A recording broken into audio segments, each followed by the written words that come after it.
रमेश जी के सबसे छोटे बेटे मोहन का विवाह धूमधाम से संपन्न हो गया था। रमेश बाबू और सुशीला देवी को 4 संतानें थी, तीनों बेटियां और चौथे में सबसे छोटा पुत्र मोहन। रमेश बाबू जब करीब 30 वर्ष पूर्व इस शहर आए थे तो उन्होंने सड़क किनारे साप्ताहिक बाजार में रेडीमेड कपड़े बेचने का काम शुरू किया था।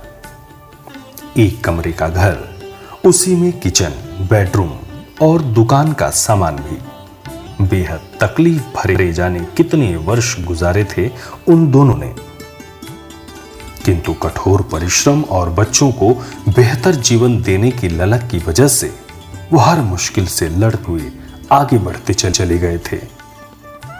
आज शहर के मुख्य चौराहे पर उनकी मशहूर रेडीमेड कपड़ों और साड़ियों का शोरूम था।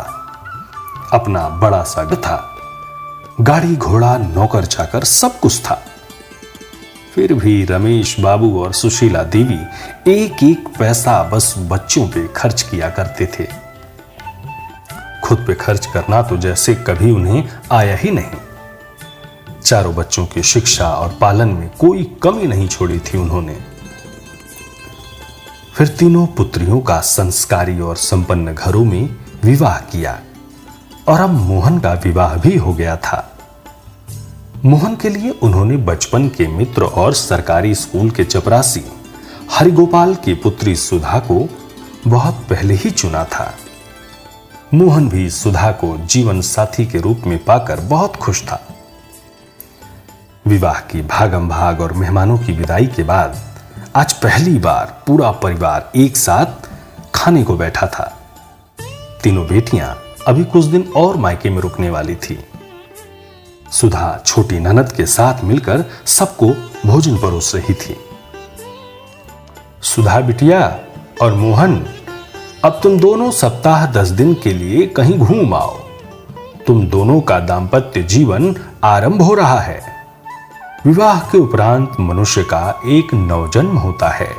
ऐसे में तुम दोनों कुछ दिन किसी ठंडे और हरे भरे इलाके में बिता आओ, ताकि दाम्पत्य जीवन में हमेशा ठंडक और हरियाली बनी रहे। रमेश बाबू ने भोजन के पश्चात इलायची का दाना मुंह में रखते हुए कहा, तुम्हारे बाबूजी ठीक कह रहे हैं बेटा।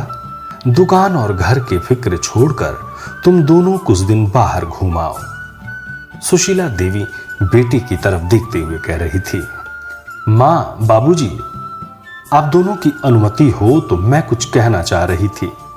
सुधा नजरें नीची करते हुए बीच में बोल पड़ी, हां बेटा, बोलो बोलो, इसमें भला अनुमति की क्या बात है।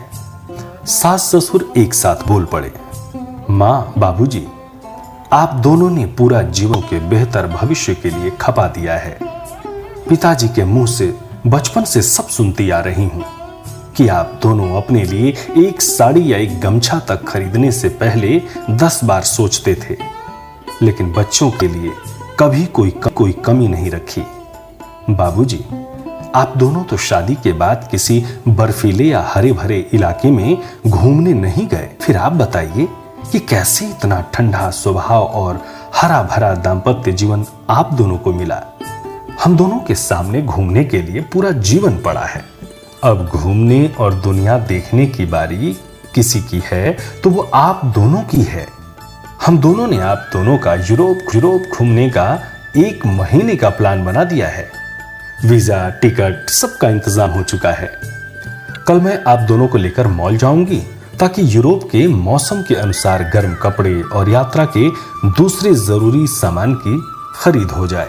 अगले रविवार को आप लोगों को निकलना है और हां, टूर कंपनी वाले आप लोगों का हर तरह से ख्याल रखेंगे।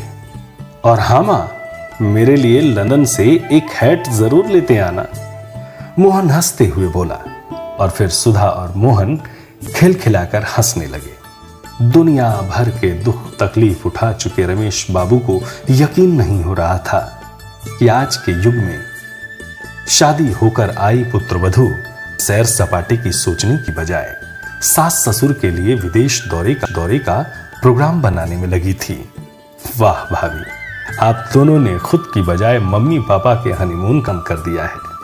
बोलते हुए तीनों बहनें अपने भाई और भाभी से लिपट गई थीं। कहने का भाव था, जरूरत है हम अपने बुजुर्गों का, हम अपने माता पिता का तहे दिल से सम्मान करें, जिन्होंने अपना पूरा जीवन हमारी खुशियों के लिए बिता दिया।